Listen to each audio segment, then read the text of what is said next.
करूं तो महिलाओं को आरक्षित नहीं बल्कि सुरक्षित किए जाने की जरूरत है, क्योंकि आज कन्या भ्रूण हत्या, बाल विवाह, दहेज प्रथा, यौन शोषण जैसी बातें बढ़ती नजर आ रही हैं। तो मैं नारी सशक्तिकरण में अपनी कुछ पंक्तियां अदा करना चाहूंगी कि इस देश की रक्षा करने का हम लड़कियों को भी हक है, इस वतन की रक्षा करने का हम लड़कियों को भी हक है।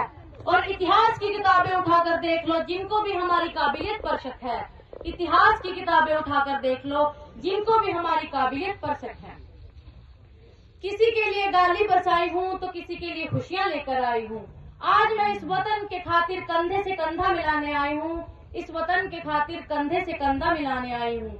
और भारत माँ की बेटी हूँ, मैं तैयार हूँ सरहद पर जाकर सीने पर गोली खाने को, मैं तैयार हूँ सरहद पर जाकर सीने पर गोली खाने को।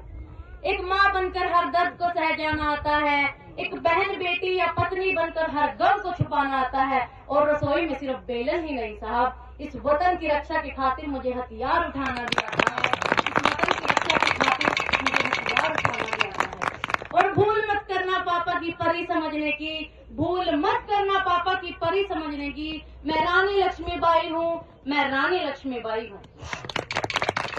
और अगर आज बात मैं यहाँ राजनीति की करूं तो मुझे कोई परहेज नहीं है राजनीति से, वरन परहेज है तो राजनेताओं की राज करने की नीति से, वरन परहेज है तो राजनेताओं की राज करने की नीति से। चुना गया उम्मीदवार राजा नहीं सेवक होना चाहिए, कि चुना गया उम्मीदवार राजा नहीं सेवक होना चाहिए, जो जनता की समस्याओं का निदान कर सके, जो जनता की समस्याओं का निदान कर सके। और हाँ, संसद में जब लड़ झगड़ कर नहीं बल्कि सोच समझकर फैसले लिए जाएंगे तब हमारा राष्ट्र निर्माण संभव होगा, तब हमारा राष्ट्र निर्माण संभव होगा।